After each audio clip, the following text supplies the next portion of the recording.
No one thinks about how they will die, do they? But if any remark were to be made, the worst circumstance would be if one's own child killed them. Katherine's screams echoed throughout the house as Albert held a knife against her throat. At first, she barely recognized him. His eyes are so bloody and his skin with veins popping out. Son, please, let me go. Why are you doing this? Blood oozed from Katherine's neck after Albert dipped the sharp edge of his favorite knife into his mother's neck. Albert, what's wrong with you? Let go, please. You're hurting me. No! Frustrated after being so bloody thirsty, Albert grunted when Roy entered and stopped him. His eyes grew even more red. Dad, she is your mother! Albie, please. For a second, Albert's normal brown eyes returned. He looked at her and remembered her. Mom, stay with us, Dad. We'll help you. Get out of my uncle! Arg, you. Albert would have come back if Kate hadn't walked in at that very moment. He held Katherine across her throat so tightly that she couldn't breathe. The fury returned in Albert's eyes. Let go of my uncle! You stupid little girl. All of this is your fault. Albert, possessed, raised his arm and slapped her across her face. Actually, it's mostly his fault. Kate looked at him confused. Daddy dearest, obviously. Is that all you got? Look at you. You can't even stand straight. I love playing with you. I am here to serve. Serve? Why do you think this is happening, stupid girl? Whose fault is it? Noah! Oh my gosh! It's because of Noah, isn't it?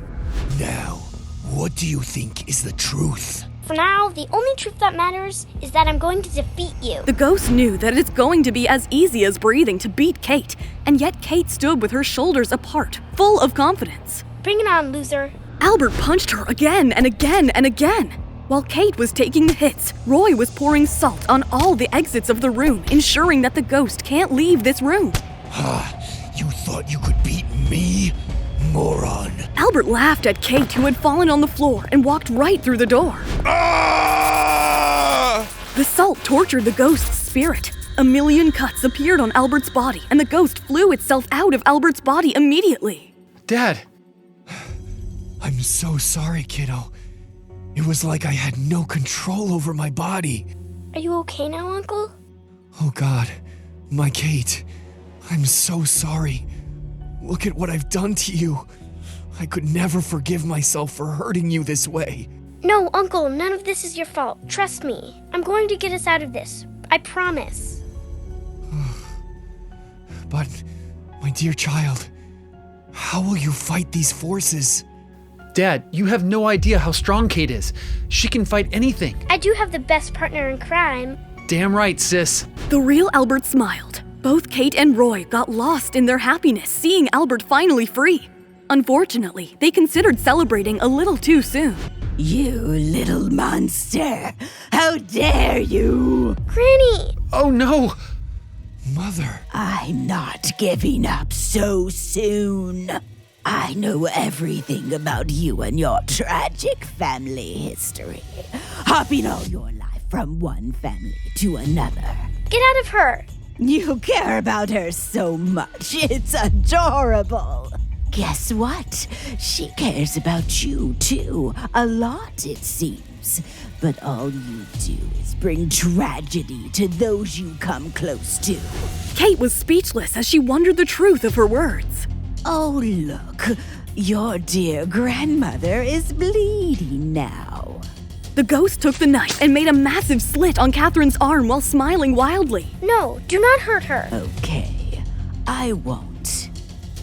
Just kidding. The ghost slashed another cut on Katherine's face. That's enough. I don't have time to waste like you clearly do. Kate closed her eyes. She remembered what Kazo taught her about the red string.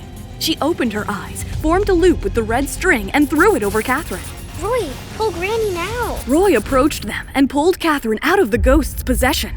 Katherine stumbled, barely alive. Roy sat down, holding her. Granny, are you okay? What is happening, Roy? Kate turned around with the ghost trapped in her string, ready with her ferocity. The ghost wriggled but felt a sting each time it moved with the red string. Now, we're going to have a long chat. What do you want? How do you know about me? Our family?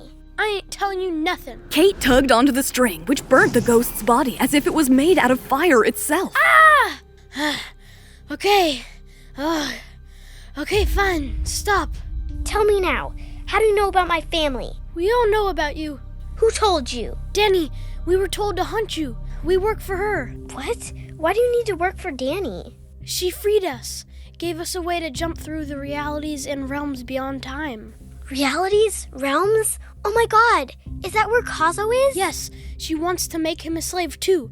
Then she can control him. Is that where Kazo is? Kate, something's not right. Albert began to hyperventilate. In fact, parts of his left hand turned green, as if they were rotting from the inside. Immediately, Kate noticed the life candle on top of Albert's head and realized that he wasn't going to survive. No, this ain't happening. No, I'm not losing everything. Enough!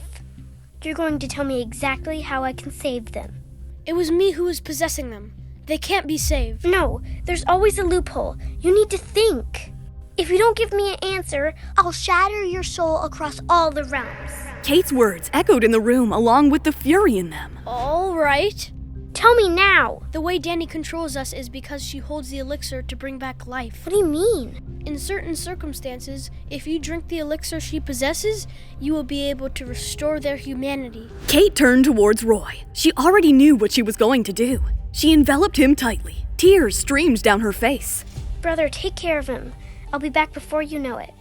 No, Kate, it's too unsafe. But it's not just about Kazo now. It's Uncle and Granny. I'm not ready to lose anyone. Anyone! I won't, especially when I can save them. Kate removed the broken soul gourd and passed it to Roy. Fix this for me? We'll fix it together. Kate smiled at him. Roy looked at Kate as she disappeared with the ghost like mist with lightning in it. Roy picked up the soul gourd and stared at it, analyzing its cuts and edges. Wait, how will you come back, Kate? But Kate was already gone. Roy turned left to see Katherine and right to see Albert, barely alive.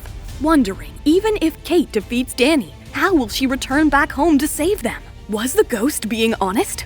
Or was it all a trap for Kate? Hi all! Kate here. Can't wait for you to watch my story, Million Dollar Girl. Season 1 is now streaming on the Pocket FM Dramas YouTube channel. To watch the next episode, tap here, and to watch the full season, click on the playlist.